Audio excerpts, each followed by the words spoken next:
credit scores? Yeah, Let's man. talk about the credit score. How many of y'all how many of y'all know about that getting that credit right, man? You got to get your credit right. Get your money, man. Like this a hot topic right here because without credit, you can't do nothing.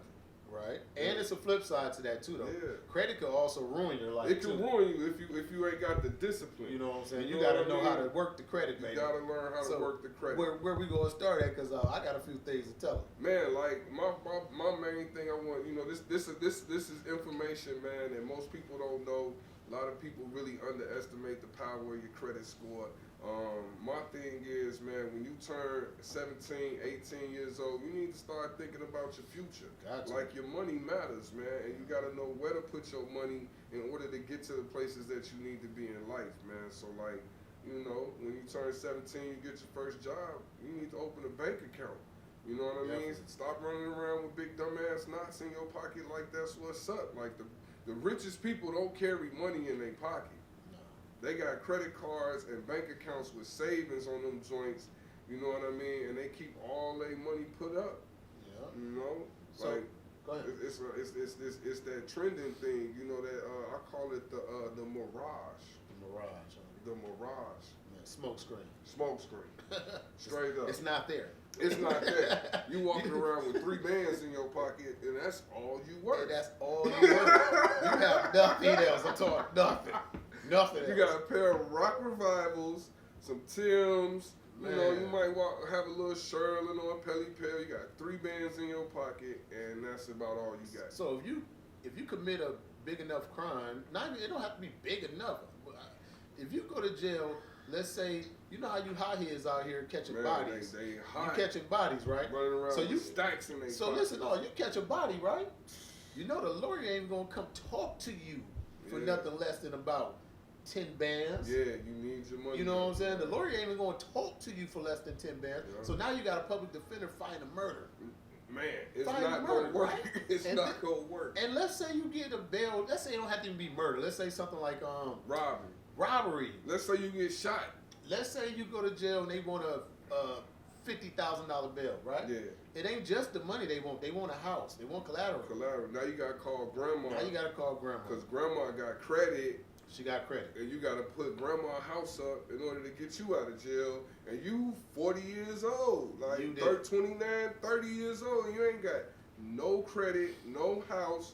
You done bought you a $1,500 car and threw $3,000 tires on it. Man. And you outside looking good, but on the inside you hurting. You hurting.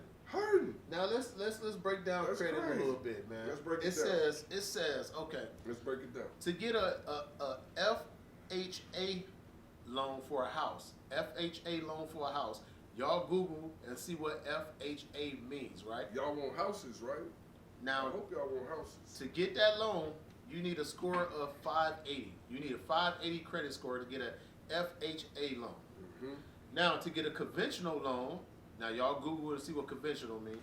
To get a conventional loan, you need a score of 620 to 640. Yep.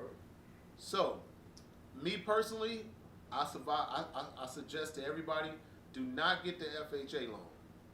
If that's what you got to do, then that's what you got to do. Mm-hmm. But I suggest that you don't do that. And the reason why is for the FHA loan, y'all Google that and see what it means. I ain't gonna tell you. I want you to do some work too. Do some work. That's a certain type of loan that you could get. Obviously, your credit score is 580, so it's less than a conventional loan. So therefore, it's some kind of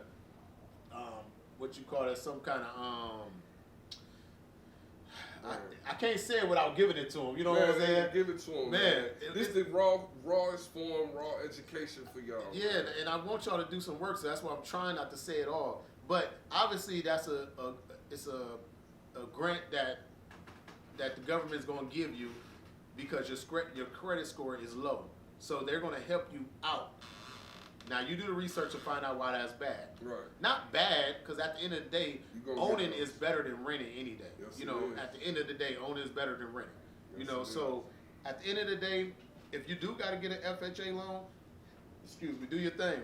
But you want a conventional loan, so your credit score got to be 620 to 640 for the conventional loan.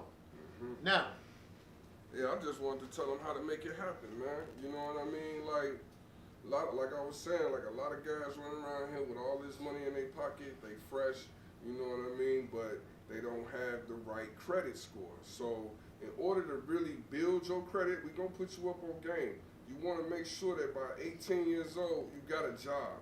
Because you can't get nothing without a job. Let's get that straight. You got to have some source of income that is fileable and taxable by the government so that it is documented every year. Once you get that job, you take your money and you start putting your money into the bank. You pay yourself. So when you pay yourself, you give yourself, $100, $200. Put that money, you know what I mean, in your savings account and pay yourself.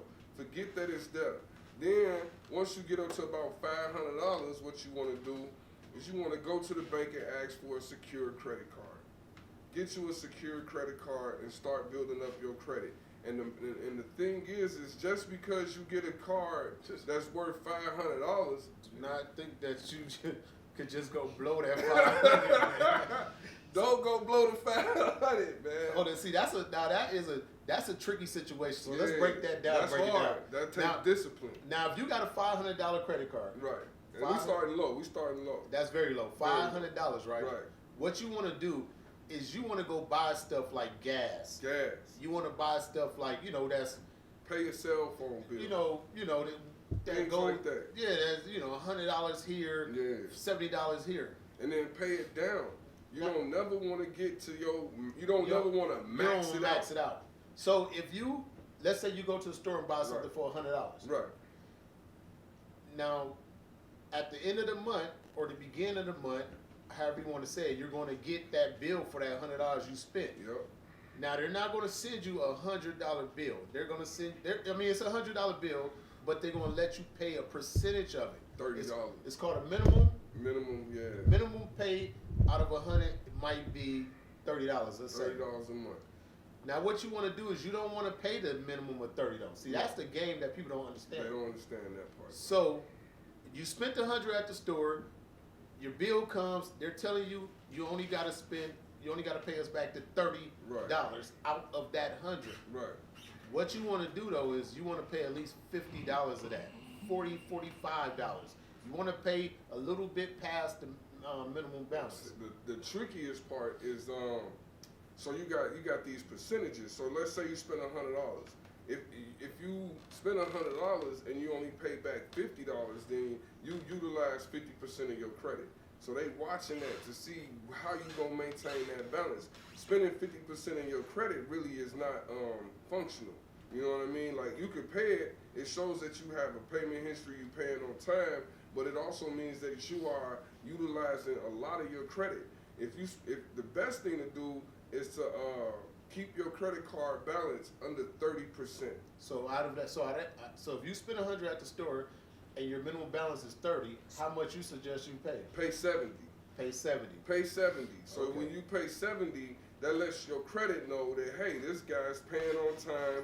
He's also keeping his credit available, and he's never using over 30%. If you do that for 6 months, your credit score can go from a 540 to like a 620. So listen to what we just said. If you go get a credit card for $500, so if you walk into Walmart and they try to give you those little credit cards or whatever, and you got $500 on there. Yeah. If you spend $100 off of that $500 credit card, they're going to send you a bill a month. Yeah. And your minimum balance is going to be around $30 to pay back off the $100 you spent. But what you want to do is you don't want to pay back that minimum $30. You want to pay back at least $70. $70. At least $70 off that $100 you spent. You want to always make sure that you keep your credit card balance under 30% of your limit.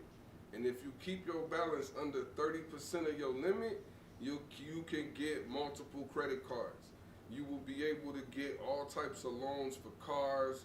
You'll be able to get the conventional loan for your house, but it takes time. And believe me, like 6 months ain't that long.